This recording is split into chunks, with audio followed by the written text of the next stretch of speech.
Shalom, shalom, frères et sœurs en Christ, en rhapsodie des réalités du lundi 29 décembre 2025. Notre thème d'aujourd'hui, nous régnons par sa justice. Alléluia. Pasteur Christ partage avec nous sur Romains 5, verset 17. Si par l'offense d'un seul homme, la mort a régné par le seul, à plus forte raison ceux qui reçoivent l'abondance de la grâce et du don de la justice régneront-ils dans la vie par Jésus-Christ lui seul, gloire à Dieu. Avez-vous remarqué dans notre verset d'ouverture que la justice est un don de Dieu? Ce n'est pas quelque chose que vous pouvez obtenir par vos bonnes actions ou performances. C'est un don que vous devez recevoir. Il a été offert à toute l'humanité. Mais l'avez-vous reçu? Si vous ne l'avez pas encore reçu, vous devez le recevoir. Il vous suffit de croire au Seigneur Jésus-Christ et de dire, Seigneur, j'accepte et je reçois ta justice. Je confesse que tu es le Seigneur de ma vie, croyant de tout mon cœur que Dieu t'a ressuscité des morts. Amen.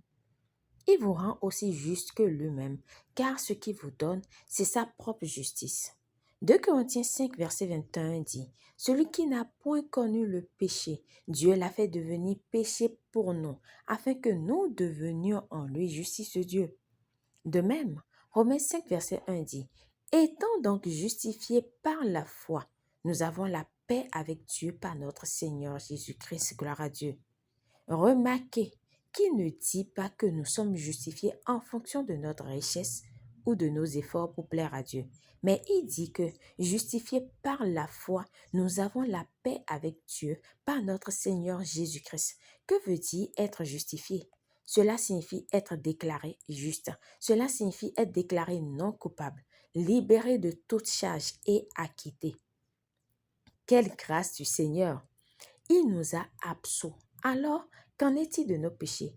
Avant notre nouvelle naissance, ils ont été lavés par son sang. Quand nous avons cru et confessé sa seigneurie, nous sommes devenus de nouvelles créatures sans passé et ainsi justifiés. Alléluia. Puis, il nous dit quelque chose d'extraordinaire concernant ceux qui reçoivent ce don de justice. Il règne dans la vie. À plus forte raison, ceux qui reçoivent l'abondance de la grâce de Dieu, sa faveur imméritée et le don de la justice régneront dans la vie. Romains 5, verset 17. En tant que chrétiens, nous ne sommes pas des victimes, des pauvres ou des mendiants. Dans le vrai christianisme, nous régnons dans la vie par Jésus-Christ. Il nous a donné son nom avec lequel nous devons vivre. Ainsi, nous vivons et marchons en son nom, régnant par la grâce à travers la justice. Alléluia, béni soit Dieu. Prière. Père Céleste, merci pour l'abondance de ta grâce et le don de la justice qui me permettent de régner dans la vie par Jésus-Christ. Je vis chaque jour dans la victoire, marchant dans ta justice et ta sainteté et exerçant mon autorité sur Satan et les puissances de ce monde. Au nom de Jésus, Amen. Pour une étude approfondie, nous lisons 2 Corinthiens 5, verset 21, Romains 5, verset 17 à 21, Apocalypse 5, verset 10. À présent, nous aimerions vous donner l'opportunité de recevoir le Seigneur Jésus-Christ comme Seigneur et Sauveur de votre vie, afin d'être déclaré juste comme nous venons de le lire. Gloire à Dieu. Si vous croyez déjà en Jésus-Christ, faites cette prière de tout votre cœur et de manière à vous entendre. Ô Seigneur Dieu, je crois de tout mon cœur en Jésus-Christ, Fils du Dieu vivant. Je crois qu'il est mort pour moi et que Dieu l'a ressuscité des morts. Je crois qu'il est vivant aujourd'hui. Je confesse de ma bouche que Jésus-Christ est le Seigneur de ma vie à partir d'aujourd'hui.